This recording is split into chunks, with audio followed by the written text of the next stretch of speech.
अंतरराष्ट्रीय युवा विद्वान, जैन दर्शन में यूनिवर्सिटी टॉप व गोल्ड मेडलिस्ट, जैन सिद्धांत एवं न्याय विषयों को सरलता से समझाने वाले, यूएसए, इंग्लैंड, ऑस्ट्रेलिया आदि अनेक देशों में जैन धर्म की महती प्रभावना करने वाले, पंडित टोडरमल पुरस्कार, युवा विद्वत रत्न आदि अनेक पुरस्कारों से सम्मानित मूर्धन्य विद्वान डॉक्टर संजीव कुमार गोधा जयपुर द्वारा जानिए धर्म का मर्म।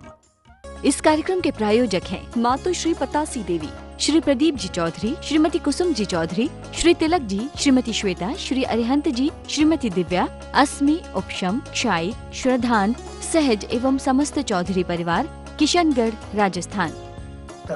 जयति परम ज्योति समम समस्तैरनंत पर्यायै दर्पण तल इव सकला प्रतिफलति पदार्थ मालिका यत्र परमागमस्य बीजं निषेध जात्यन्द्र सिंधुर्विधानं सकल नय विलसितानां विरोध मथनं नमाम्यनेकान्तं विरोध मथनं नमाम्यनेकान्तं।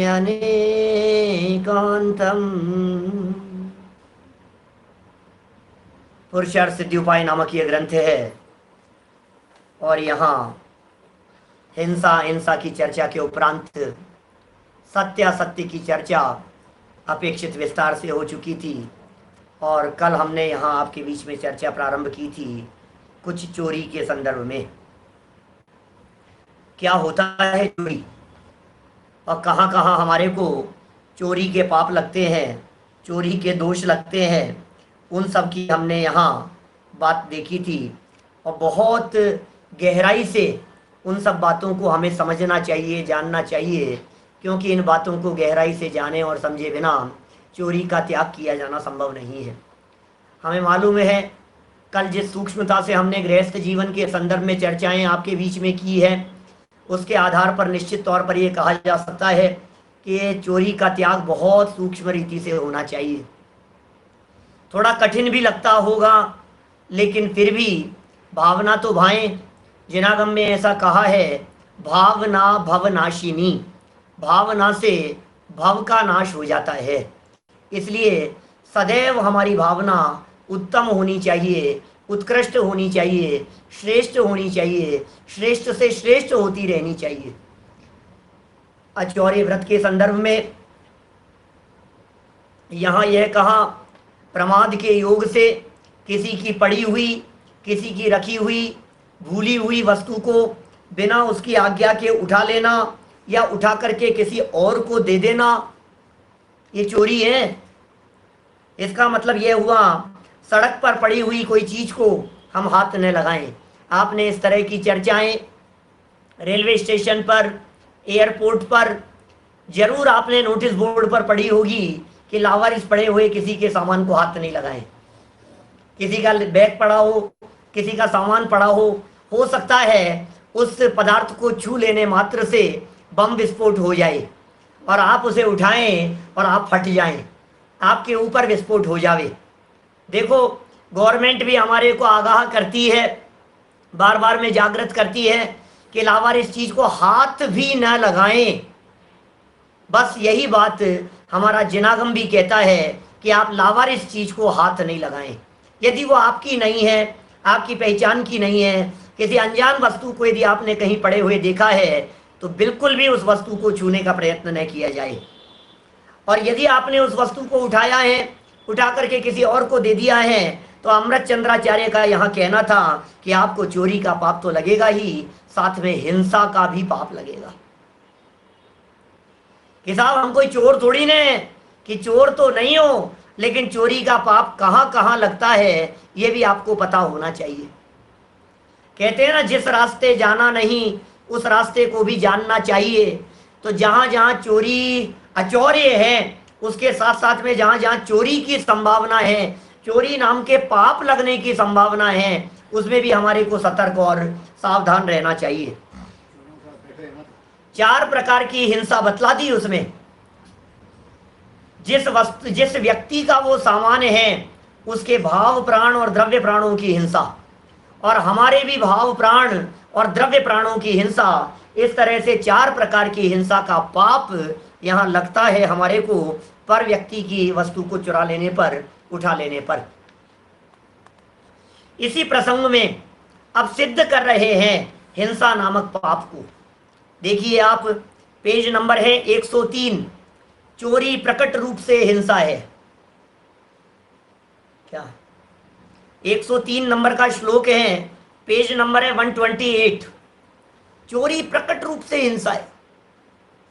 चोरी और हिंसा, चोरी देखो बार बार में चोरी को हिंसा क्यों कह रहे हैं, झूठ को हिंसा क्यों कह रहे हैं, थोड़ा गंभीरता में लेना इस विषय को, थोड़ा उपयोग को एकाग्र करके समझना।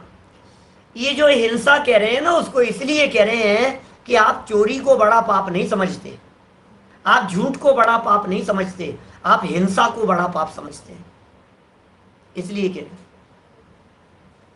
झूठ बोलने में आपको लगता नहीं है बड़ा पाप कर दिया, झूठ बोलना तो आपकी चुटकियों का खेल है, हाँ कह दिया जो कह दिया, सुनो, और हिंसा हो जाती है तो आप घबरा जाते हो। चोरी कर ली, बड़ी चोरी की बात नहीं कह रहा हूं, पेन पेंसिल की चोरी की बात कह रहा हूं, ऑफिस के पेन को घर ले आने की बात कह रहा हूं, ऐसी चोरी की बात कर रहा हूं। बाकी चोरी के बहुत स्तर हैं। कल हमने जितनी चोरी के संदर्भ में चर्चा की है, आप यदि गहराई से विचार करेंगे तो आपको और बहुत सारे प्रकार मिलेंगे। हम तो पढ़ते लिखते हैं ना और देखते हैं, तो आजकल साहित्य के क्षेत्र में भी चोरी चलती है, प्रवचनों की चोरी चलती है। कॉपी कर लेता है व्यक्ति, किसी ग्रंथ का मैटर उठा करके, किसी के द्वारा लिखे गए किसी लेख का मैटर उठा करके इधर को उधर कॉपी करके डाल देता है, उसमें भी चोरी का पाप लगता है। आपको लगेगा साहब हम कोई लेखक थोड़ी न हैं, हम कोई शास्त्र वक्ता थोड़ी न हैं, हम कोई विद्वान थोड़ी न हैं, ऐसी चोरी तो विद्वान लोग करते होंगे कि नहीं? ऐसी चोरी आप भी करते हैं। पता है कब? जब क्षमावाणी के मैसेज टाइप करते हैं तब, जब दीपावली के मैसेज टाइप करते हैं तब, जब रक्षाबंधन के मैसेज फॉरवर्ड करते हैं तब। किसी व्यक्ति ने अपना कोई मैसेज बनाया, अपना कोई मैटर टाइप किया और नीचे नाम लिखा, आपने उसके नाम को मिटा दिया और अपना नाम लिख दिया, ये चोरी कहलाता है। बोलो, आज के जमाने में ऐसी चोरियां बहुत होती है। व्हाट्सएप पर, फेसबुक पर मैटर मिल गया, आपने आपको बना बनाया, मैटर बहुत अच्छा लगा, नाम हटाओ इसका और खुद का नाम दे दो। हमें क्या अधिकार है किसी का नाम हटा करके अपना नाम लिख देने में? बोलो गौरव भाई, बहुत बार नहीं होता है ऐसा? दूसरे का मैटर उठाया और खुद लगा दिया उसके आगे। अब वही मैटर बेचारे ने बहुत मेहनत करके निकाला था, सोचा था, चिंतन किया था, लेख में ऐसा हो जाता है। अरे बड़े आश्चर्य की बात तो तब होने लग गई जब पूरी की पूरी पीएचडी को कॉपी करके और नाम अपना चिपका दिया जाता है। तो गवर्नमेंट ने ऐसा रूल बनाया, यूनिवर्सिटियों ने ऐसा रूल बनाया कि आपको सॉफ्ट कॉपी भी देनी पड़ेगी, और आपने जो सॉफ्ट कॉपी जमा कराई है उससे हम मिलान करेंगे दूसरी सॉफ्ट कॉपियों से। उनके पास में इस तरह के सॉफ्टवेयर हैं कि आपने कहां कहां से कितना माल आपने एज इट इज उतार करके रखा है, वाक्य के वाक्य उतार करके रख देते हैं। माने मैं तो बहुत विस्तार से वर्णन कर सकता हूं इन सब बातों के संदर्भ में, मैं तो हल्का सा छोटा छोटा सा आइडिया दे रहा हूं आपको, कहां कहां हमारे द्वारा होने की संभावनाएं दिखाई देती है। और लगता है इस तरह का, और आप लोग भी फील कर रहे होंगे, महसूस कर पा रहे होंगे, हाँ ऐसा तो हो जाता है, कईयों ने किया भी होगा, कई दूसरे लोगों को देखते भी होंगे। उसके चित्त पर क्या बीतती है जिसने स्वयं ने लंबा चौड़ा 15 लाइन का मैटर बनाया था? बोलो, आप 4 लाइन लिखेंगे ना, आपको पता लग जाएगा कितनी मेहनत लगती है। विद्वान एव जानाति विद्वज्जनस्य परिश्रमम, नहीं वंद्या विजानाति महति प्रसव वेदनम, नीतिकारों ने लिखा है। विद्वान ही जानते हैं विद्वानों के परिश्रम को, लेखक ही जानते हैं लेखन के परिश्रम को। विद्वत्ता में कितना परिश्रम है, कितनी मेहनत है, कितना उन्होंने अभ्यास किया है, कितने घोटे लगाए हैं, गाथाओं को याद किए हैं, कितने ग्रंथों को पढ़े हैं, तब जाकर के 4 पेज लिखा है, कोई लेख बनाया है, तैयार किया है। 15 दिन लगे हैं 4 पेज का एक लेख तैयार करने में। और क्या किया, उसका उठाया पैराग्राफ के पैराग्राफ और उठा करके दूसरे के ऊपर चिपका दिया और खुद का नाम लिख दिया नीचे। आप अपनी भाषा में लिखिए, अपना मैटर बनाइए। समझ में आ रही है बात? कॉपी पेस्ट मत कीजिए। तो ये बहुत विचारणीय बातें हैं, बहुत तरह की बातें हो सकती है। अब कहा कि ये हमारे को पाप थोड़ी ना लग रहा था, बोलो अभी ये चीज तो हमारे को पाप ही नहीं लग रही थी, इसमें क्या हो गया? इसमें कौन सी गलती बात हो गई क्या? किसी भी मैसेज को फॉरवर्ड करने के अंदर आपको पाप नहीं लगेगा, क्योंकि मैसेज तो बने ही फॉरवर्ड करने के लिए है, लेकिन अपना नाम चिपका देने में आपको चोरी का पाप लगेगा। समझ में आ रही है बात? मैसेज तो बने ही फॉरवर्ड के लिए, उसने दुनिया में फॉरवर्ड कर दिया तो सारी दुनिया उसको फॉरवर्ड करेगी, लेकिन मैं अपना नाम लिख करके उसको फॉरवर्ड करूं तो मैंने तो उसके ऊपर अपना अधिकार जमा लिया ना कि ये तो मेरा लिखा हुआ है। समझ में आ रही है बात? हम यदि कोई कोटेशन लिखते हैं मान लीजिए, तो उस कोटेशन को लिख करके नीचे टोडरमल जी लिखूंगा, जयचंद जी चावड़ा लिखूंगा कि नीचे संजीव गोदा लिख दूंगा मैं यहां से वाक्य उठाऊं क्या? और मैंने लिखा आत्म परिणाम हिंसेन हेतुत्वात् सर्वमेव हिंसेत अनृत वचनादि केवल उदारतम शिष्य बोधाय सूक्ष्मापि न खलु हिंसा परवस्तु निबंधना भवति पुंस हिंसाय तन्निवृत्ति परिणाम विशुद्धे तद्वि कार्या अप्रादुर्भावे खलु रागादीनां भवत्ते हिंसेति तेषामेव उत्पत्ति हिंसेति जिनावंस्य संक्षेप में 2-4 श्लोक लिखे हमने। और श्लोक लिखने के बाद में नीचे लिख दिया डॉक्टर संजीव कुमार गोदा। आप क्या कहेंगे, यार पागल बना रहे हो क्या? अमृत चंद्राचार्य की पंक्तियों को अपना नाम दे रहे हो? ये नहीं चलेगी बात। इसलिए खूब फॉरवर्ड कीजिए, लेकिन जिसका नाम नीचे लिख करके आया है उसको एज इट इज फॉरवर्ड करना हो तो कीजिए। रेफरेंस वर्क के अंदर कोई चोरी का दोष नहीं लगता है, क्योंकि आप रेफरेंस में रेफरेंस जहां से लिया गया है वहां का नाम लिख रहे हैं। जनरल पब्लिक के लिए, सामान्य आदमियों के लिए ये चर्चाएं कुछ अनुपयोगी सी है, इसलिए हम इन चर्चाओं को यहीं विराम देते हैं। हमने एक साधारण सी बात आप लोगों को कह दी है मैसेज फॉरवर्ड के संदर्भ में। कम से कम दूसरे का नाम मिटाने से पहले आपके उपयोग में यह बात आ जानी चाहिए कि भैया चोरी हो रही है। नाम मिटाते समय तुरंत ख्याल आ जाना चाहिए चोरी का पाप लग रहा है, चोरी का पाप लग रहा है। लेखक अपना नाम नहीं छिपा, वो अलग मैटर है। लेखक ने उपयोगी समझा तो अपना नाम दिया और नहीं उपयोगी समझा तो भेज दिया, ऐसे ही जो भी चलती है बातें। देखो ये बातें क्यों उठ गई, ये चर्चा क्यों उठ गई? क्योंकि ऐसा करते समय आपको ऐसा फीलिंग में नहीं आ रहा था कि मैंने कोई पाप किया है।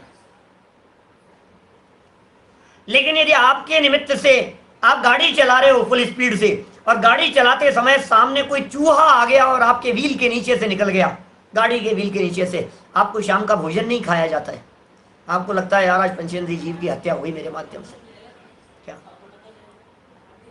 आज तो पाप लग रहा है, मेरे से हत्या हो गई है, हिंसा हो गई है, मेरे द्वारा ये अब गलत काम हो गया ये। तो पता है क्या हुआ ऐसी स्थिति में? अब हम ये कह रहे हैं हिंसा में तो आपको लग रहा है पाप और बुरा लग रहा है, फील हो रहा है। झूठ बोलते समय ऐसी फीलिंग नहीं आई थी, चोरी करते समय ऐसी फीलिंग नहीं आई थी। तो अमृत चंद्राचार्य आपके चित्त में झूठ और चोरी के काल में भी हिंसा जैसी फीलिंग आए, इसलिए कह रहे हैं कि चोरी भी हिंसा है, इसलिए कह रहे हैं कि झूठ बोलने में भी हिंसा हुई है। आप समझ रहे हैं आखिर इनको हिंसा क्यों कह दिया गया, हिंसा क्यों सिद्ध कर रहे हैं? यहां चोरी को प्रकट रूप से हिंसा क्यों बतला रहे हैं? क्योंकि हिंसा की है आपने, हत्या की है आपने, तो नहीं मैंने नहीं की, तो डरता है, हत्या करने से डरता है, हिंसा करने से डरता है। ये कह रहे हैं तुमने यदि चोरी की है वो प्रकट रूप से हिंसा है, ऐसा कह रहे हैं। देखिए 103 नंबर का श्लोक 128 नंबर पेज बतला दिया था, 87 नंबर है गुजराती वाली पुस्तकों में। श्लोक पढ़ता हूं।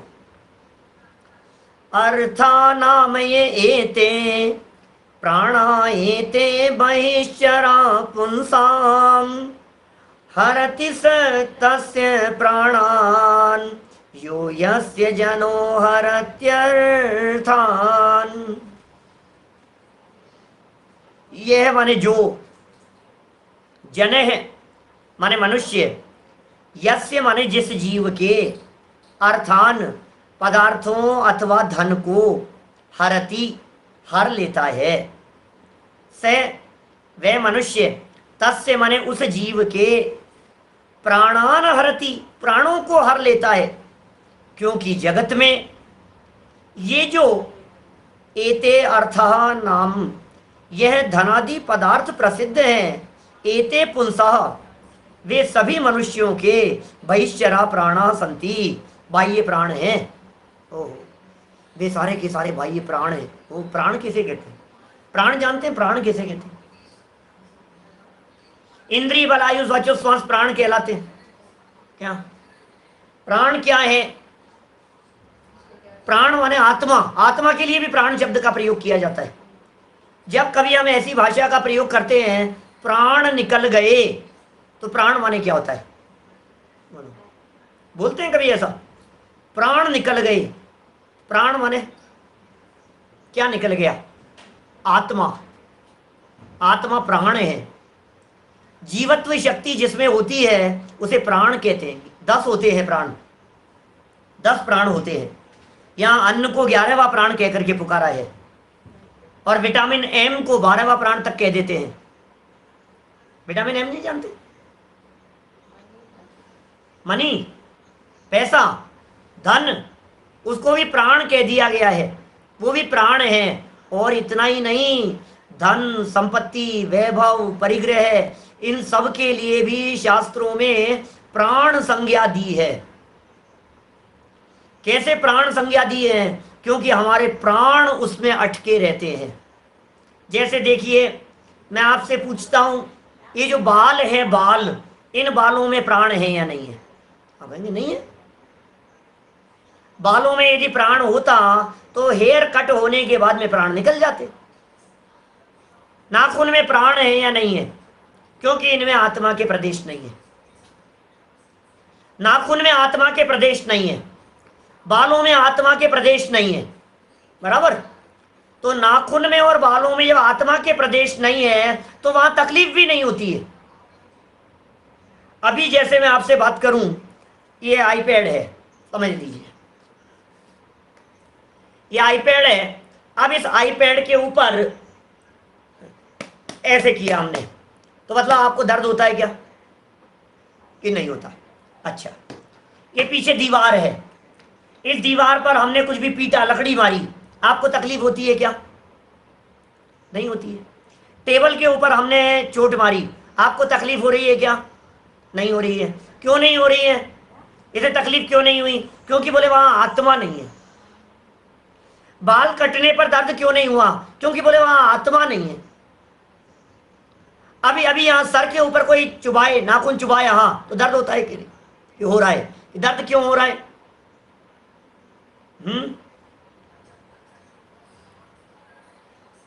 ये जो है ना, ये यहां पिन चुभाया, अब दर्द होगा कि नहीं होगा? हो रहा है। अब दर्द क्यों हो रहा है?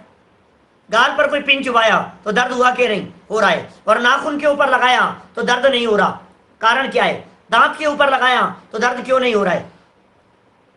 क्योंकि वहां आत्मा के प्रदेश नहीं है।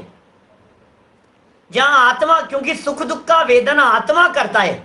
सुख दुख का वेदन बाल नहीं कर रहे, सुख दुख का वेदन नाखून नहीं कर रहे, सुख दुख का वेदन ये दांत नहीं कर रहे, सुख दुख का वेदन ये दीवार नहीं कर सकती है। क्या बाल और नख बढ़ते हैं, ऐसा ही स्वरूप है। आप बाल और नख बढ़ने का यदि प्रश्न पूछ रहे हैं, हमारा तो प्रश्न ये, आप क्यों बढ़ रहे थे ये बतलाइए। जन्म से उतने ही क्यों नहीं रह गए? स्वरूप है उनका इसी तरह का। ब्लड का सर्कुलेशन करना ही उसका स्वरूप है। नाखून और बालों का बढ़ना ही स्वरूप है, बढ़ते रहते हैं, लेकिन चेतना नहीं है उसमें, चेतना नहीं है। अभी हमें ये कहना है, जहां चेतना है वहां सुख दुख का वेदन है, वहां फीलिंग है, वहां तकलीफ है, वहां पीड़ा है।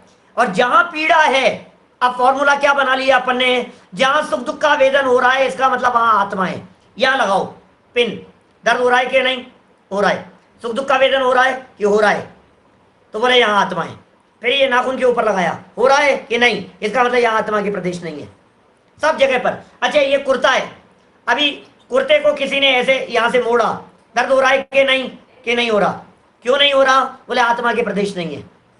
तो एक फॉर्मूला अपन ने थोड़ा सा एक क्राइटेरिया बना दिया, जहां आत्मा के प्रदेश होंगे वहां सुख दुख का वेदन होता है, और जहां आत्मा के प्रदेश नहीं होते वहां सुख दुख का वेदन नहीं होता। अब ये क्या कह रहे हैं यहां, ये प्राण क्यों कह रहे हैं, इसलिए कह रहे हैं कि आपके प्राण इसमें बसते हैं। समझ में आ रही है ये बात, इसमें हमारे प्राण बसे हैं। कैसे बसे हैं, यहां से हमने गिराया और ये क्या हुआ। अब हम आपसे ये पूछ रहे हैं, दीवार के लकड़ी मारने पर आपको तकलीफ क्यों नहीं हो रही थी, क्योंकि आत्मा के प्रदेश नहीं है। तो फिर इसके खरोंच आ जाने पर आपको तकलीफ क्यों हुई, इसका मतलब ये है आपके आत्मा के प्रदेश इसमें बसे। समझना, उपचार से समझने के लिए बात कर रहा हूं। इसमें हमारे प्राण बसे हैं, हमारी गाड़ी में हमारे प्राण बसे हैं, हमारे मोबाइल में हमारे प्राण बसे हैं। क्यों, क्योंकि हम वहां उसके साथ में इतना अटैचमेंट हो गया है कि उसका कुछ भी बिगड़ता है तो यहां चोट होती है, जैसे हृदय पर लग रही। एक बच्चा कोई यहां आया, जानकार का था, परिचित का था, कोई मेहमान घर में आए और आने के बाद में वो बच्चा गेम खेल रहा था। अंकल अंकल लैपटॉप आईपैड दे दो, आईपैड दे दो अंकल, गेम खेलूंगा। और बच्चा खेलने लग गया, हमने भी दे दिया उसको खेलने के लिए। इतने में क्या हुआ, थोड़ी देर बाद में हम आए, उसके पास में कोई चाबी ले आया कहीं से और चाबी ला करके स्क्रीन पर घिस रहा था। अब बताओ कैसा लगता है, अब कैसी फीलिंग होती है आपको। स्क्रीन गार्ड नहीं लगा हुआ है इसके ऊपर, अब कैसी फीलिंग होगी। उमाकांत जी, ये जो मोह परिणाम है ना इसके प्रति, इस मोह परिणाम जिसके प्रति जितना अधिक तीव्र है, आचार्य देव कह रहे हैं वहां तुम्हारे प्राण बसते हैं। तो किसी व्यक्ति ने इसको हरण कर लिया, इसका सीधा सा अर्थ यह हुआ क्योंकि मेरे प्राण इसमें बसे हुए थे, मानो मेरे प्राणों का हरण कर लिया गया। ये हिंसा का पाप लग रहा है। चोरी में हिंसा का पाप सिद्ध कर रहे हैं। हमने चुराया, किसी व्यक्ति ने चुरा लिया, इसमें हिंसा का पाप क्यों लगा, क्यों इसमें हिंसा का पाप लग रहा है। इसमें इसलिए हिंसा का पाप लग रहा है कि मेरे मानो प्राण निकल गए हों, ऐसी फीलिंग होती है। ये अपने आप को और इस लैपटॉप को, आईपैड को, मोबाइल को इतना तन्मय और तादात्म्य होकर के एक में एक अनुभव करता है कि इसके चले जाने पर, इसके वियोग हो जाने पर, इसके टूट जाने पर ऐसा लगता है दिल टूट गया, मन टूट गया, चेहरा उदास हो गया, शाम को भोजन नहीं किया गया। जैसे कोई मर जाता है ना और शाम को भोजन नहीं किया जाता है, ऐसे मोबाइल चोरी चले जाने पर शाम को भोजन नहीं किया जाता है। ऐसे लगता है जैसे प्राण निकल गए हो। क्या सिर्फ चिंतन के लिए बिंदु दे रहा हूं, गहराई से विचार करना। क्या ये जो दुख है, ये जो तकलीफ है, और ये जो कह रहे हैं तुझे हिंसा का पाप लगा, हिंसा का पाप लगा, हिंसा का पाप क्यों लगा, कौन मर गया जिसकी वजह से हिंसा का पाप लगा होगा। श्लोक तो यही कहा है, वस्तु का हरण कर लेने पर हिंसा का पाप लग रहा है। अब हमें यही समझ में नहीं आ रहा है कि इसमें हिंसा का पाप क्यों लग रहा है। तो ये कह रहे हैं मानो तुमने प्राण हरण कर लिए हो। कि कैसे प्राण हरण कर लिए हमने तो उसके चैन चुराई थी, हमने तो उसका मोबाइल चुराया था। अब आप कैसे कहते हो कि प्राण हरण कर लिए गए, बोलो। तो ये कह रहे हैं क्योंकि मनुष्यों के बाह्य प्राण हैं वे सब। चलिए सरल अर्थ पढ़ता हूं, थोड़ी बात समझ में आएगी, है ना। देखिए अन्वय अर्थ देखो। जो मनुष्य जिस जीव के पदार्थों अथवा धन को हर लेता है, जो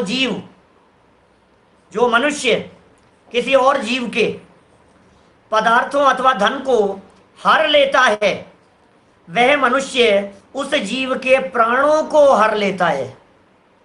क्या हमने किसी व्यक्ति की किसी वस्तु को हरा तो ये कह रहे हैं वह व्यक्ति उस मनुष्य के प्राणों को हर लेता है। क्यों भैया, वस्तु के हरण करने में प्राण हरण का पाप क्यों बतला रहे हो? क्योंकि जगत में जो ये धनादि पदार्थ प्रसिद्ध हैं, धन, मकान, कहीं बाहर से आए और अचानक अपने मकान का ताला टूटा हुआ मिला तो क्या हुआ? बाहर से कहीं आए और हमारे मकान की एक दीवार, एक साइड की वो टूटी हुई मिली तो कैसी फीलिंग होती है? आप आए, हम कहीं बाहर से आए थे, 2-3 साल पहले की घटना है, और हमारे बाहर हमारी गाड़ी खड़ी हुई थी, हम 3 दिन के लिए यात्रा पर गए थे और वापस लौट करके आए तो बाहर, घर के बाहर खड़ी हुई गाड़ी को कोई व्यक्ति पीछे से इतना तेज टक्कर मार करके गया कि वो दीवार पर भिड़ गई, आगे से टूट गया, पीछे से टूट गया और दीवार आगे से जाकर के उसका पत्थर वत्थर निकल गए सब सामने से। इतना तेज किसी व्यक्ति ने टक्कर मारी। अब जब देखा तो कैसा लगता है बताओ? क्या क्या आ रहे हो? कोई बात नहीं, क्या हो गया, नहीं आएगी। ये जो लगता है ना, ये क्या हुआ, ये जो झटका लगता है एकदम देखते ही, तो ये जो पाप लगा है, माने अपने को नहीं, करने वाले को, अपने को जो खेद खिन्नता हुई वो तो हिंसा है ही, अपने भाव प्राणों का घात हुआ, लेकिन इसका पाप कैसे लगेगा? इन प्राणों का घात करने वाले को। क्या अटैक आ जाता है भाई साहब लोगों को, दूर बैठे बैठे अटैक आ जाता है, पता ही नहीं लगता है। अभी मैं चर्चा कर रहा था ना आपसे 1-2 दिन पहले, जो चर्चा की थी मैंने, बताते नहीं है, सूचना नहीं देते हैं, किसी का जवान बेटा मर गया, वही घटना मैंने कल न्यूज़पेपर में पढ़ी, ऐसे सेम एज इट इज। वो जो पायलट जो मर गए, एरोप्लेन क्रैश हो गया और कितने 30-32 साल का था वो यंग पायलट जो मर गया, वो माँ को सरप्राइज देने के लिए जाने वाला था और मर गया वो। तो बताया नहीं, ये कहा कि वो तबीयत खराब है उनकी। बच्चों में हमारे प्राण बसते हैं, बच्चों के खरोंच आ जाए भाई साहब, साल भर का बच्चा सीढ़ियों में हल्का सा फिसल जाए, माँ की हालत क्या होती है सोच नहीं सकते आप। मेले में गए हो, कहीं गए हुए हो और 1.5 साल का बच्चा 15 मिनट से दिख नहीं रहा है, माँ के प्राण निकल जाते। बच्चों में प्राण बसे हुए हैं, पति में प्राण बसे हैं, पत्नी में प्राण बसे हैं, माँ बाप में प्राण बसे हैं, बच्चों में प्राण बसे हैं, धन में प्राण बसे हुए हैं। ये वो कह रहे हैं यहां पर, क्योंकि जगत में जो यह धनादि पदार्थ प्रसिद्ध हैं और वे सभी मनुष्यों के बाह्य प्राण हैं। अंतरंग प्राण तो 10 कहे हैं गोमटसार में, 5 इंद्रियां, 3 बल, आयु और श्वास, ये तो अंतरंग प्राण कहे हैं। बहिरंग प्राण कौन से हैं? बहिरंग प्राण ये पदार्थ जहां तन्मयता, जहां एकमेकता जहां दिखाई दे रही है, जहां दिखाई दे रही है। सच बात तो यह है, दूसरे व्यक्तियों की, दूसरी संस्थाओं की, ट्रस्ट की, ऑफिस की, कार्यालय, कर्म जहाँ की भी हैं, वहाँ से किसी चीज़ को उठाने में आपको खेद महसूस नहीं होता, और अपना एक रुमाल भी कहीं छूट जाता है तो आपको ऐसे लगा कहाँ चला गया। 2-4 मिनट के लिए तो विचलित हो ही जाता है व्यक्ति, और मोबाइल चला जाए तब तो बात ही क्या है, तब तो कई दिनों तक प्राण हरण होते रहते हैं, प्राण निकलते रहते हैं। मुझे लगता है अमृत चंद्राचार्य देव जो यहाँ हिंसा के संदर्भ में बात कर रहे थे, ये आगे चलते हुए भी चाहे झूठ की चर्चा की हो, चाहे चोरी की चर्चा तक आ गए हों, लेकिन उसके बावजूद भी हिंसा से उबर नहीं पा रहे। बोले हिंसा तो हिंसा ही है, और हिंसा यदि इतना बड़ा पाप है क्या, तो फिर वो कितना बड़ा पाप हो, फिर कितना बड़ा धर्म होगा। जितना बड़ा पाप खत्म हो गया उतना बड़ा धर्म प्रकट हो गया।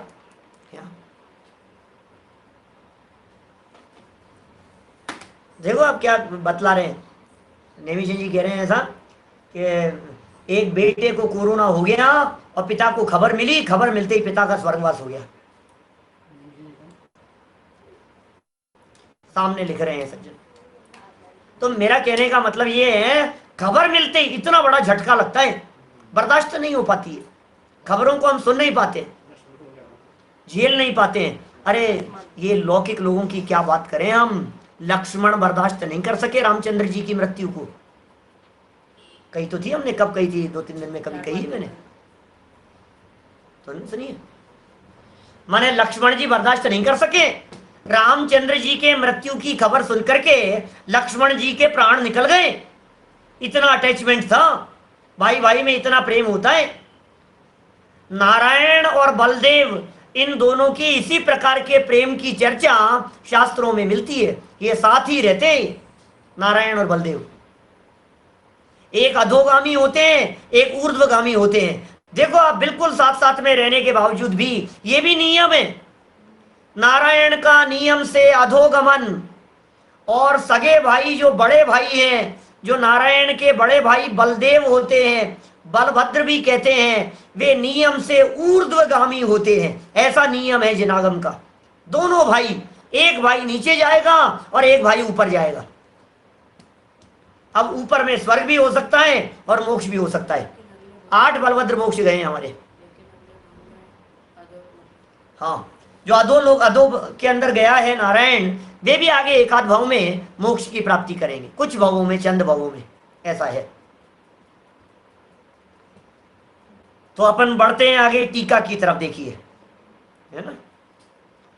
ये एते अर्थः नाम एते पुंसाम बहिश्चरः प्राणा सन्ति यस्मात् यह जनः यस्य अर्थान हरति स तस्य प्राणान हरति। क्या ये पूछ रहे हैं सामने से, ऐसा क्यों होता है नारायण और बलदेव के संदर्भ में? ऐसा ही नियम है, ऐसा ही विधान है। अधोगामी होते हैं, उनके परिणाम इसी तरह के होते हैं। नियोग है ये, इसी तरह का समझ लो आप। नियोग है, उनका स्वरूप इसी तरह का है, उनके परिणाम इसी तरह के होते हैं। इसे नियति भी कह सकते हैं, इसे क्रमबद्ध से भी जोड़ा जा सकता है। ऐसी होनार होती है, विधि का विधान है, इसे टाला नहीं जा सकता है।